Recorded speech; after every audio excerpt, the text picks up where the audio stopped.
Hello everyone, welcome है आप सभी का लेट्स क्रैक यूट्यूब चैनल पर।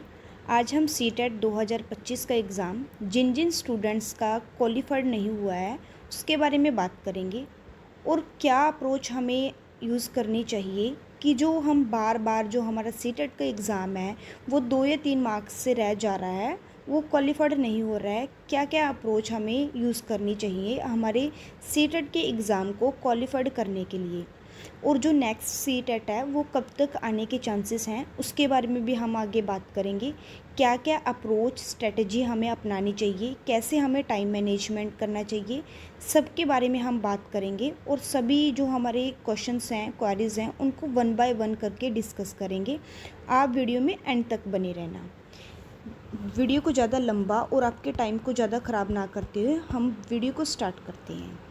देखिए, सबसे पहले तो हम ये देखते हैं कि क्या क्या रीज़न्स हैं जिसकी वजह से बार बार जो हमारा सीटेट का एग्ज़ाम है वो क्वालिफाइड नहीं हो रहा है। देखिए, जो सीटेट का एग्ज़ाम होता है वो एक क्वालिफाइड नेचर का एग्ज़ाम होता है और ये कोई गवर्नमेंट जॉब का एग्ज़ाम नहीं है जिसके लिए हम बार बार इसको प्रिपेयर करें और बार बार इसकी फ़ीस भरें और एग्ज़ाम को दें। हम ये क्वालिफाइड एग्ज़ाम होता है, एक ही बार में हमें ऐसी अप्रोच के साथ जो सीटेट का एग्ज़ाम है वो देना होता है कि हमारा एक ही बार में ये एग्ज़ाम क्वालिफाइड हो जाए। हम मेन रीज़न्स को देखेंगे जिनकी वजह से हमें हमारा जो सीटेट का एग्ज़ाम है वो बार बार पास होने से रह जाता है। सबसे पहले जो कैंडिडेट्स हैं वो बहुत ज़्यादा थ्योरी पे ध्यान देते हैं। थ्योरी किसी भी एग्ज़ाम को करने के लिए बहुत ज़रूरी होती है, बट इसका मतलब ये नहीं है कि हम सिर्फ़ और सिर्फ थ्योरी, बहुत ज़्यादा थ्योरी पढ़ी जाएंगे और जो उसकी प्रैक्टिस है वो बिल्कुल भी नहीं करेंगे। थ्योरी ज़रूरी है, लेकिन इसका मतलब ये नहीं है कि हम थ्योरी बहुत ज़्यादा पढ़ें।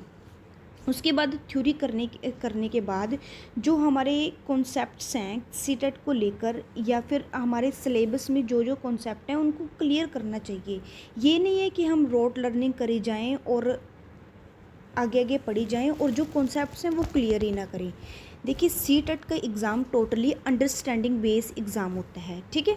इसमें ये नहीं है कि हम जो थ्योरी है उसको रट्टे लगा लें और वो एज इट इज़ हमारे अगले एग्ज़ाम में आ जाएगी और हम एग्ज़ाम को क्वालिफाइड कर देंगे।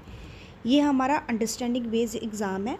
जो लिमिटेड सी थ्योरी है हमारे पास उसको हमें रीड करना है और उसी के आधार पर जो PYQs हैं और MCQs हैं उन्हें हमें बार बार सॉल्व करना है, जाकि ताकि जो हमारी अंडरस्टैंडिंग है वो बिल्ट हो सके किसी भी क्वेश्चन को सॉल्व करने के लिए, चाहे वो CDP का हो, चाहे वो पैडागोजी का हो, चाहे वो हमारे सब्जेक्ट स्पेसिफिक का हो।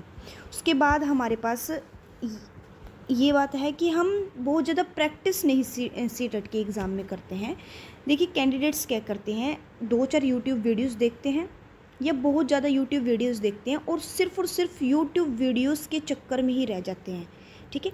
देखिए, यूट्यूब वीडियो बहुत अच्छी भी हैं जो कंटेंट के लिए कराई गई हैं, उनको आप देखिए और देखने के बाद जो प्रैक्टिस है, ठीक है, वो आप चाहे कोई बुक परचेज़ कर लीजिए प्रैक्टिस के लिए या फिर कोई भी साइट है, ठीक है, या टेक्स्ट बुक है जैसे हमारे पास, कहीं से भी आप प्रैक्टिस कीजिए, बट प्रैक्टिस जो बहुत ही इनफ है, ठीक है, सीटेट के एग्ज़ाम को करने के लिए, ताकि जो हमारी थ्योरी के साथ साथ जो हमारी कॉन्सेप्ट की समझ है वो बिल्ट हो सके और जो हमारी थ्योरी है जो हमने एक बार पढ़ी है उसके जो रूल्स हैं वो भी हमें प्रैक्टिस से ही याद होंगे।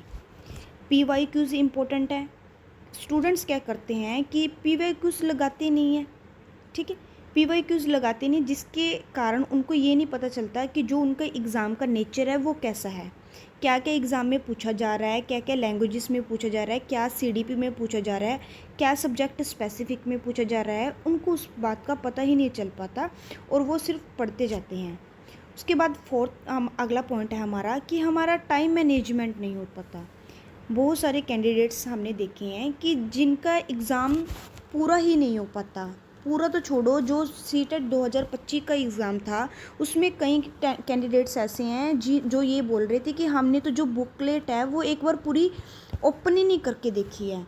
तो जिस कैंडिडेट ने बुक ही पूरी ओपन नहीं करके देखी है वो जो अपना एग्ज़ाम है वो कैसे सॉल्व करेगा। तो टाइम मैनेजमेंट मस्ट है। हर एक सेक्शन को सेक्शन वाइज हल कीजिए। जैसे सीडीपी का सेक्शन होता है, उस सेक्शन को पहले हल कीजिए और फटाफट उसके जो गोले हैं उसको पहले भरिए, ठीक है, उसके साथ साथ भर दीजिए। फिर लैंग्वेज के सेक्शन को ऐसे ही कीजिए और फिर हमारे सब्जेक्ट स्पेसिफिक को, ठीक है। और जो टाइम मैनेजमेंट के लिए बेस्ट रिसोर्स क्या है कि हम घर पर बहुत ज़्यादा प्रैक्टिस करें और घर पर हम 5-6 मॉक टेस्ट तो ज़रूर लगा के देखें, ताकि जो हमें पता चल सके हम कितने टाइम में क्वेश्चंस को सॉल्व कर पा रहे हैं।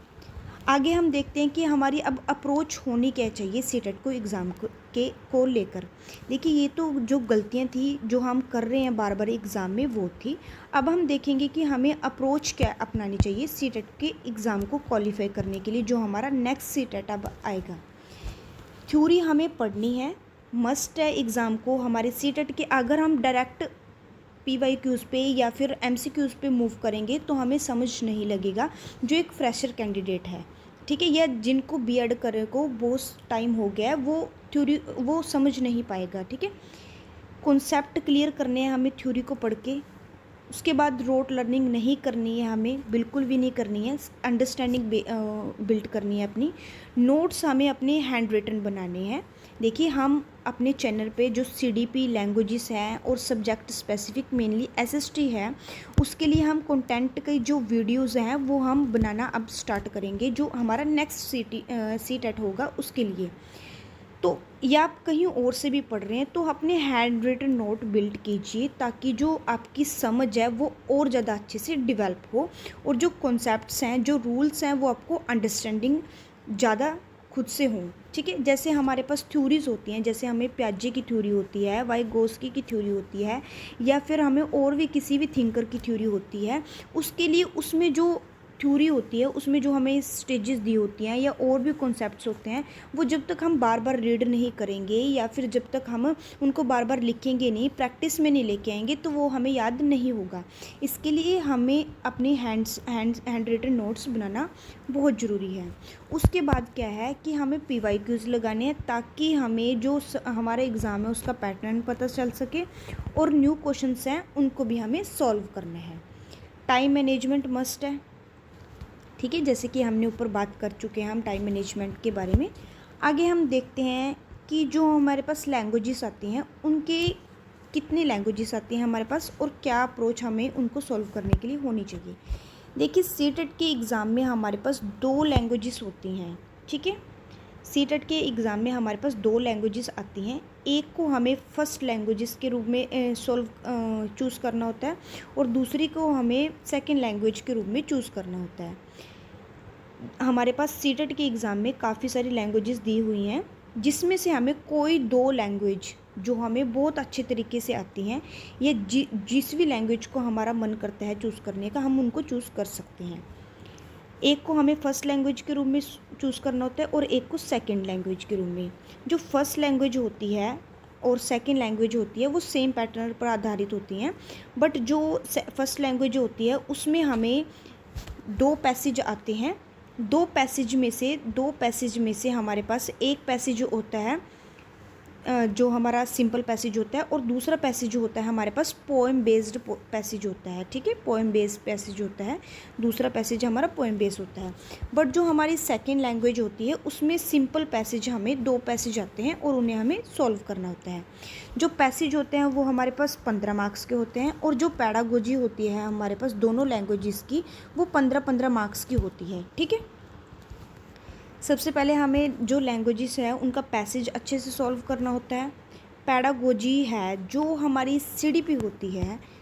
ये नहीं है कि जो CDP है सिर्फ हमें CDP 30 मार्क्स की पढ़ ली और वो सिर्फ 30 मार्क्स हमारे वहीं तक सीमित रह गए। जो पैडागोजी पढ़ते हैं हम, जो वहाँ से हमारी अंडरस्टैंडिंग बनती है, वही अंडरस्टैंडिंग हमारे पैडागोजी के क्वेश्चंस को सॉल्व करने के लिए भी लगती है।